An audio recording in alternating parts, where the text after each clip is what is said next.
There is a moment you know well. You are sitting in a room and you can feel everyone moving in one direction. Everyone is nodding, agreeing, going along. You can feel the invisible pull of the group, demanding that you align with the rest. Deep inside you, something says no.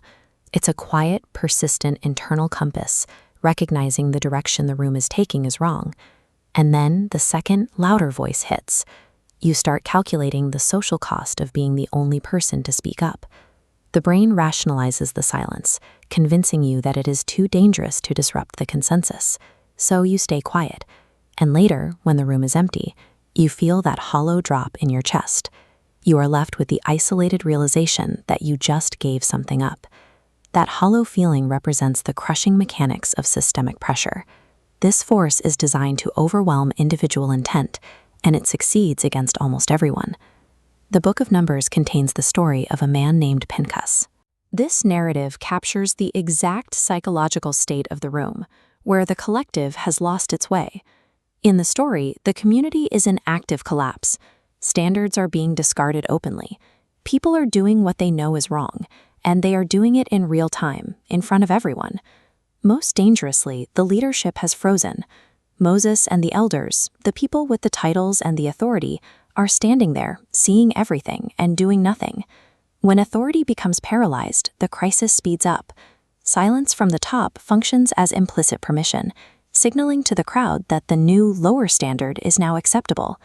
The failure of the hierarchy transfers the burden of action. When the leaders refuse to move, the responsibility to intervene falls directly onto the unranked bystander. This is when Pinchas acts. He has no rank or permission. No one asked him to step forward. He realizes that if someone does not draw a line immediately, the entire system will fracture. The survival of the group depends on a single disruption. He steps out from the crowd and stops the collapse. While the paralyzed collective watches in silence, the crisis ends because one person refused to wait for a command. The crowd was paralyzed by an inward-focused question. What happens to me if I stand? Pinchas focused his attention outward, toward the consequences of inaction. What happens to everything else if I don't? Shifting the focus from self-preservation to systemic consequence creates an unshakable conviction. It removes the fear of social cost by replacing it with the necessity of the mission. The story of Pinchas survives because it maps the specific internal posture required to resist the pull of the room. To stand when leadership freezes, you have to adopt a specific psychological preparation. First, you must define your boundary long before the pressure arrives. Trying to decide who you are in the middle of a crisis leads to failure. Pressure exposes the clarity you already have. It never creates it on the fly. A line drawn in the moment shatters on impact, but a line decided in advance holds firm.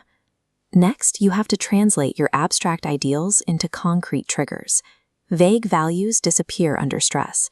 You must know exactly what a violation looks like, so the boundary remains solid and identifiable when it is challenged. Finally, eliminate the hesitation. Pressure exploits the microseconds where you wonder about the consequences. You must prepare a definitive rejection that requires no explanation, just no. High-pressure environments function as a diagnostic test. They reveal the stark difference between the ideals you claim to have and the operational boundaries you actually enforce. True values are defined exclusively by the actions you take when those actions carry a heavy cost. Moral claims made when conformity is easy carry no weight. The next time you feel that internal resistance while the room nods in agreement, recognize it as your moral clarity. That feeling is the signal that your predefined boundary is being tested. You should expect the authority figures to fail and the majority to cave to the momentum of the group. That is the nature of the room. Stopping a systemic collapse relies entirely on the isolated courage of the individual. That person is not someone else. It's you.